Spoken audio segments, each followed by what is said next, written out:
Hello my sweet caramel, welcome back to my channel. जैसे कि हमने माय म्यूट हस्बैंड के लास्ट पार्ट में देखा था, ते जेके से पेपर्स के बारे में पूछने की कोशिश करते हैं। सो फ्रेंड, अब हम आगे की स्टोरी देखते हैं।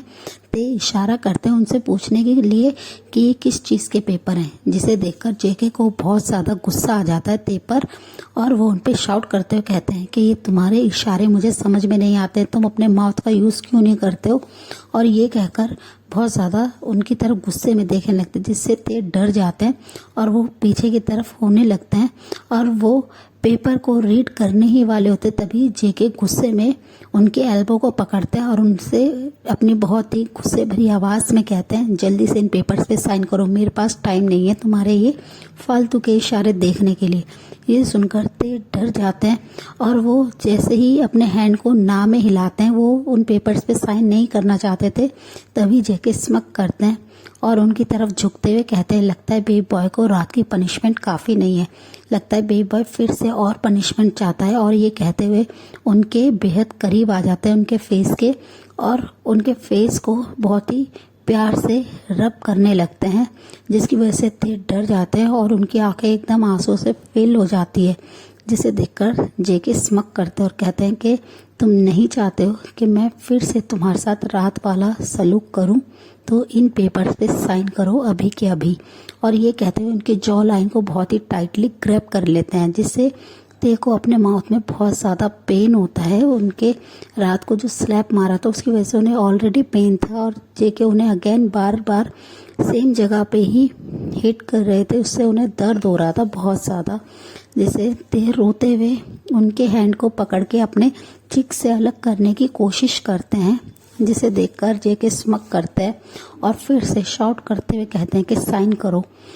ते बहुत ज़्यादा डरने लगते हैं, उनकी पूरी बॉडी शिवर कर रही होती है, वो अपने कांपते हुए हाथों से पेन को होल्ड करते हैं और वो बस जल्दी से साइन कर देते हैं, जिसे साइन करते के साथ ही जेके उनके हैंड से पेपर्स को खींच लेते हैं, फाइल को, और स्मक करके देखने लगते हैं और वो बस रीड कर रहे होते हैं, जिसे देखकर ते बहुत ज़्यादा कंफ्यूज होते हैं कि किस चीज़ के पेपर है। और जेके उनकी तरफ देखते हैं और कहते हैं, गुड बेबी बॉय, और अब तुम बस इस रूम में रहो। और ये कहकर उनके पास से दूर जाते हैं और बाहर की तरफ जाने लगते हैं। ते बस बेड पे बैठे हुए उन्हें जाते हुए देख रहे थे, वो मूव नहीं कर पा रहे थे, उन्हें अपनी बैक में अभी भी बहुत ज़्यादा पेन फील हो रहा था। वो फिर कुछ नहीं बोलते हैं, जेके जाते हुए डोर को लॉक कर देते हैं। ते बस अपने आंसू भरी आंखों से उन्हें देख रहे थे, फिर वो साइलेंटली बेड पे बैठ जाते हैं और वो रोने लगते हैं, और वो लेट जाते हैं बेड पे, लेटे लेटे रो रहे होते हैं, काफ़ी देर तक रोते रहते हैं। और दूसरी साइड आरएम और जिन बिल्कुल क्रेजी हो गए थे अपने सन को ढूंढते हुए, कहीं पे भी उनको उनके सन के बारे में कुछ भी हिंट नहीं मिल रहा था, कुछ भी पता नहीं चल रहा था। वो पागलों की तरह पूरी सिटी में घूम रहे थे, वो अपने सन को ढूंढने की कोशिश कर रहे थे।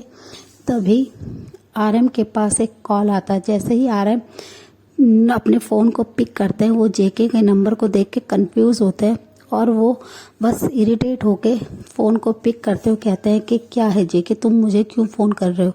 तभी जेके स्मक करते हैं और कहते हैं कि तुम्हें मेरा टॉर्चर कैसा लगा। ये सुनते ही आरएम उनकी बात से बहुत ज़्यादा कंफ्यूज होते हैं और वो जिन की तरफ देखते हैं और कहते हैं, तुम बहुत ज़्यादा परेशान हो ना अपने सन को ढूंढते हुए, क्या तुम्हारा सन तुम्हें मिल गया। ये सुनते ही आरएम उनकी अब बात सुनते ही गुस्से में शाउट करते और कहते हैं कि तुमने मेरे सन को कहाँ रखा है, तुमने ऐसा क्यों किया जेके, तुम्हारी दुश्मनी मुझसे है, मैं तुम्हारा राइवल हूँ, मेरा सन नहीं है, तुमने मेरी फैमिली को हर्ट करने के बारे में क्यों सोचा। और जेके स्मक करते फ़ोन को कट कर देते हैं और वो काउच पे बैठे हुए स्माइल कर रहे होते हैं और कहते हैं कि अभी तो मैं तुम्हें और भी ज़्यादा पनिश करने वाला हूँ आरएम। और ये कहकर वो हंसने लगते हैं। और दूसरी साइड ते बेडरूम में रोते रोते कब सो गए तो उन्हें नहीं पता चलता है। वो बहुत ही पीसफुली सो रहे थे, उनकी बॉडी में बहुत ज़्यादा पेन था, जिसकी वजह से वो ज़्यादा मूव नहीं करते हैं, वो बस पीसफुली सो रहे थे। तभी जेके उनके डोर को ओपन करते हैं और वो रूम में आके देखते हैं कि ते बहुत ही ज़्यादा प्यार से सो रहे हैं। वो सोते हुए एक छोटे से लिटिल बेबी की तरह लग रहे हैं और उनके मासूम फेस को देखकर जेके के फेस पे एक प्यारी सी स्माइल आ जाती है और वो उनके पास करीब आके बैठ जाते हैं और उनके चिक को बहुत ही प्यार से अपनी फिंगर से टच करते हुए विस्पर करके कहते हैं कि तुम इतने ज़्यादा ब्यूटीफुल हो, तो तुम्हारी वॉइस कितनी ब्यूटीफुल होगी। मैं एक बार तुम्हारे मुंह से अपना नाम सुनना चाहता हूँ, तुम्हारी सॉफ्ट वॉइस से अपना नाम सुनना चाहता हूँ। और ये कहकर वो बस उनके ब्यूटीफुल फेस की तरफ ही देख रहे थे। फिर वो उनके पास कुछ देर तक ऐसे ही बैठते हैं, उनके फेस को निहारते रहते हैं। फिर थोड़ी देर बाद वो रूम से बाहर आ जाते हैं और वो जेहब को कहते हैं कि तुम आरएम से मेरी मीटिंग फिक्स कराओ। ये सुनकर जेहब कहते हैं कि ठीक है सर, और वो कॉल को कट कर देते हैं। आरएम बहुत ज़्यादा गुस्से में थे। वो जेके की कंपनी में चले जाते हैं अपने सारे गार्ड्स को लेकर। वो बहुत ज़्यादा परेशान थे, वो उनसे मिलना चाह रहे थे पर वहाँ पे जेके नहीं थे। वो बहुत ज़्यादा गुस्से में एकदम क्रेजी हो रहे थे आरएम। तभी उनके पास जेके के मैनेजर जेहोप आते हैं और उनसे कहते हैं कि सर प्लीज़ आप यहाँ पे हंगामा मत कीजिए, जेके आपसे मिलने के लिए तैयार है जेके सर, तो आप वेट कीजिए, वो आपको प्लेस बता देंगे। और ये कहकर वो उन्हें वहाँ से जाने के लिए कहते हैं। आरएम इस समय बहुत ज़्यादा मजबूर होते हैं, वो वहाँ से बिना कुछ कहे वहाँ से चले जाते हैं। और दूसरी साइड जैसे ही वो अपने मेंशन में पहुंचते हैं, जिन उनके पास भागते हुए आते हैं और उनसे कहते हैं आरएम आप मेरे सन को लेके आए, मेरे तेते कहाँ हैं। और वो ये कहकर बहुत ज़्यादा रोने लगते हैं। आरएम उनसे कहते हैं कि वो हमारे एनिमी जेके के पास है, उसने उसे किडनैप किया है। ये सुनते ही जिन बहुत ज़्यादा रोने लगते हैं और उनसे रिक्वेस्ट करते कहते हैं कि कैसे भी करके मेरे सन को प्लीज़ लेके आइए आरएम। और आप जानते हैं ना, अब वो कुछ भी कर सकते हैं हमारे सन के साथ, प्लीज़ आप उसे लेके आइए। और वो रो रहे होते तभी जी उनकी बात पूरी होने के बाद आरएम उनसे कहते हैं कि डोंट वरी जीनू, मैं हमारे सन को कुछ नहीं होने दूंगा और बहुत जल्दी तेते हमारे पास होगा और तुम इतना फिक्र मत करो, मैं बहुत ही जल्दी जेके से मिलने वाला हूँ। ये सुनते ही जिन थोड़े से नॉर्मल होते हैं और दूसरी साइड ते अपनी आइज़ को ओपन करते हैं तो वो देखते हैं कि जेके को उनके पास ही बैठे हुए। उन्हें अपने पास देखकर ते डर जाते हैं और वो उठ के बैठने लगते हैं। तभी जेके उनसे कहते हैं कि तुम जल्दी से रेडी हो जाओ, अब तुम्हारे यहाँ से जाने का टाइम आ गया है। ये सुनकर ते उनकी तरफ बहुत ही कन्फ्यूज़न आई से देखते हैं। तभी वो स्मक करते और कहते हैं क्या बेबी बॉय यहाँ से नहीं जाना चाहते, उसे डैडी के साथ बहुत ज़्यादा मज़ा आया। ये सुनते ही ते बस उनकी तरफ कन्फ्यूज आई से देखते हैं और वो जल्दी से बेड से खड़े होने की कोशिश करते हैं। उनकी इतनी हड़बड़ाहट को देखकर जेके स्मक करते हैं। तभी जैसे ही ते अपने पैर को फ्लोर पे रखते हैं, उन्हें बहुत ही ज़्यादा पेन होता है अपने लोअर पार्ट पे। वो अपने टमी को बहुत ही टाइटली ग्रैब कर लेते हैं।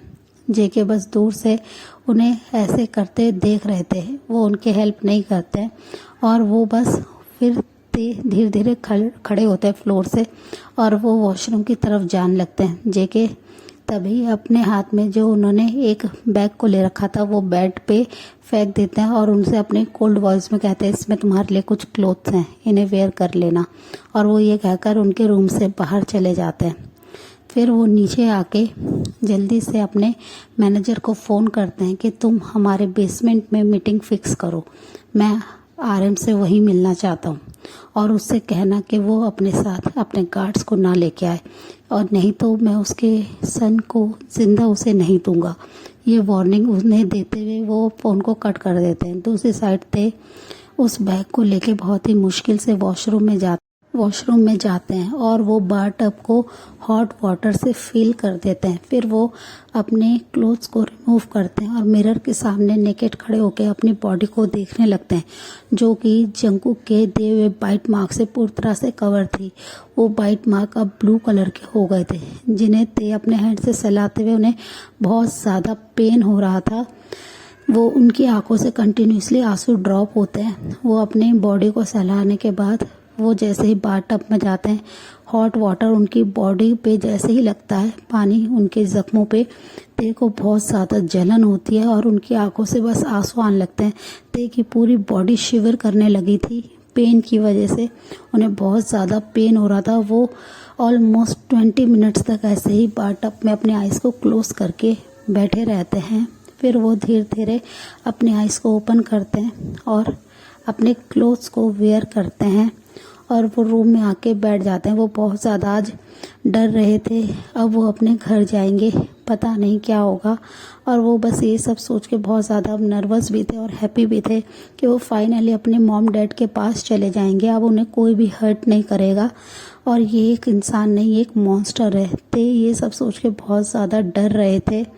तभी उनके डोर फिर से ओपन होता है, उनके रूम का डोर। जैसे ही वो अपने फेस को ऊपर करते हैं तो देखते हैं कि सामने और कोई नहीं, 2 गार्ड्स हैं। गार्ड्स उनकी तरफ आते हैं और उनके हैंड को पकड़ के उन्हें उठाने लगते हैं, जिससे ते को बहुत ज़्यादा पेन होता है। वो उनसे अपने हैंड को अलग करने की कोशिश करते हैं। तभी गार्ड उनके एल्बो से उन्हें पकड़ लेते हैं और उन्हें लेकर फ्लोर पे आने लगते हैं, नीचे ग्राउंड पे आने लगते हैं। तभी जेके काउच पे बैठे थे एक किंग की तरह अपने सामने ते को ऐसे देखकर, और गार्डों ने उन्हें पकड़ रखा है, जिसे देखकर जेके को बहुत ज़्यादा अपने गार्ड्स पे गुस्सा आता है।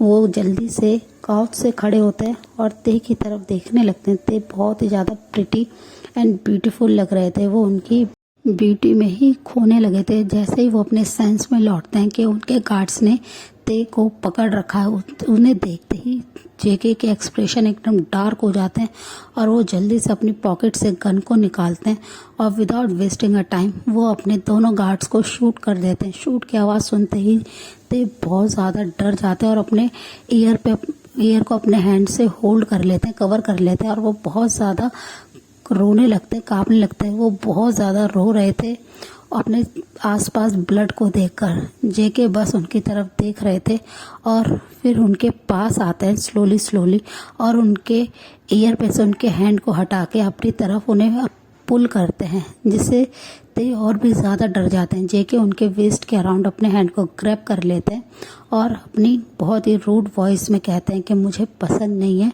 मेरी चीज़ को कोई भी टच करे, तुम सिर्फ और सिर्फ मेरे हो। और ये बात वो अपनी बहुत ही कोल्ड वॉइस में कह रहे थे। उनके इतने ठंडे लहजे को सुनकर ते और भी ज़्यादा नर्वस हो गए थे कि अब वो क्या करेंगे। वो बस कांप रहे थे। जेके उन्हें देख के स्मक करते हैं और वो काउच पे आके ते को अपने लैप पे लेके बैठ जाते हैं। ते बहुत ज़्यादा अनकंफर्टेबल हो रहे थे, वो अभी भी बहुत ज़्यादा डरे हुए थे। जेके उन्हें टाइटली हग कर लेते हैं और उनकी बैक को रब करते हुए अपने सर्वेंट से शाउट करते हुए कहते हैं कि इन सब डस्ट को यहाँ से क्लीन करो, मुझे मेरा रूम बिल्कुल क्लियर चाहिए, अपना हाउस क्लियर चाहिए। और ये कहकर वो ते के नेक में अपने फेस को हाइड करने लगते हैं और सॉफ्टली उनकी बॉडी सेंट को इनहेल करने लगते हैं। इससे ते बहुत ज़्यादा अभी नर्वस थे, वो अभी कुछ भी समझने की कंडीशन में नहीं थे। उन्होंने फर्स्ट टाइम ये सब देखा था, जिससे वो बहुत ज़्यादा डर गए थे। तभी उनके पास थोड़ी देर बाद ही जेहोप आते हैं और उन्हें ग्रीट करते हुए कहते हैं कि किंग कार रेडी, आप चल सकते हैं। ये सुनते ही जेके जेहोप की तरफ देखते हैं और स्मक करके ते की तरफ देखने लगते हैं। सो फ्रेंड, इस पार्ट को हम यहीं एंड करते हैं। मिलते हैं आपसे नेक्स्ट पार्ट में। तब तक आप मेरी वीडियो को लाइक शेयर कीजिए और मेरे चैनल को सब्सक्राइब कीजिए। Bye, take care.